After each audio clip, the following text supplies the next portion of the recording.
COVID-19 has begun to create many new changes in the world around us. Our home, work, and school lives are constantly changing due to the pandemic, and that also includes the way that the conventional orchestra functions. We here at MSEB interviewed Petit High School Orchestra Director Christopher Frank to get a first-hand insight on the new routines and classroom procedures of orchestra.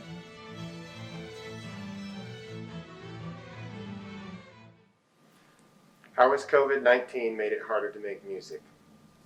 Well, the first thing is that we all have to socially distance. So making music together as an orchestra is difficult because we have to get together as a group to perform music together.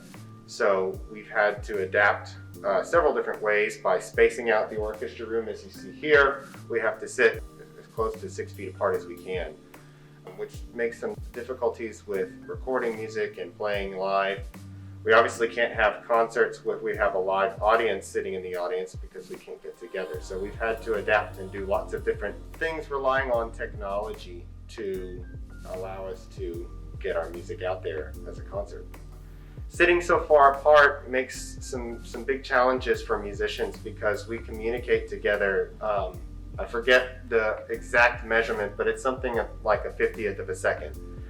And sitting far apart, we have a delay with how fast sound travels. So we've had to work really hard on getting the people sitting all the way at the back to match time with the people sitting in the front. We've had to do some fun games with metronomes and different things and practicing to really get our timing together so that when we play together, it all lines up rather than being just a big garbled mess.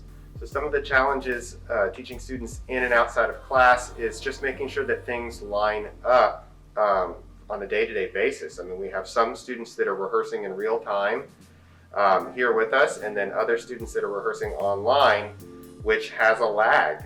They're technically real time, but there's always a latency issue with internet.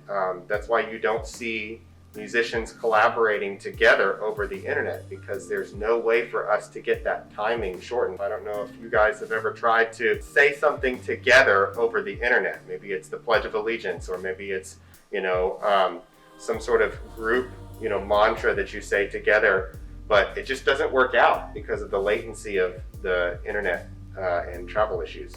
How is having a performance without an audience? So, it's very much like a recording session where you have the musicians get together and you lay down a track and that's it, and you don't see the experience of, the live audience. It's very different. It's not the same, but it's, what we have to do during this time to get as close as we can to a live concert. So I think the students have a unique experience to, feel what it's like to be a recording musician.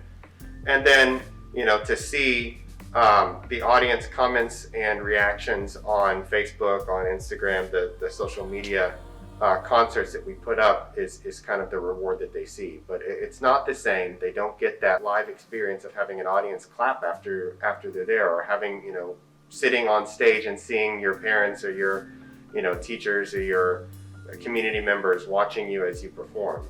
I think we're relying a lot more on technology right now. We have to post things later after the fact and allow students, teachers, community to see our performances online. And there are some challenges with that, with copyright issues and with following regulations and things, so we have to be careful. We're having to really read up on, how to be audiovisual technicians as well as performers. I think that we have a huge opportunity to have an impact on our community and our students. One of the things we did last spring was a tribute to the graduating seniors. We usually do the piece Somewhere Over the Rainbow on our final concert to the graduating seniors. We had the ability and the time to make a digital recording of that and send it out on Facebook and YouTube. And I think that had a huge impact on not only our students in orchestra, but also the students in Poteet. And we were, lucky enough that Dr. Vroomland, our superintendent, saw it and made it, a district-wide tribute to the graduating seniors. I think that things like that are ways that we can reach out to our community. I do think that music has a huge impact on our society. I think it has a huge impact on our community, and I think it's important that we support that and we use our music to support our community.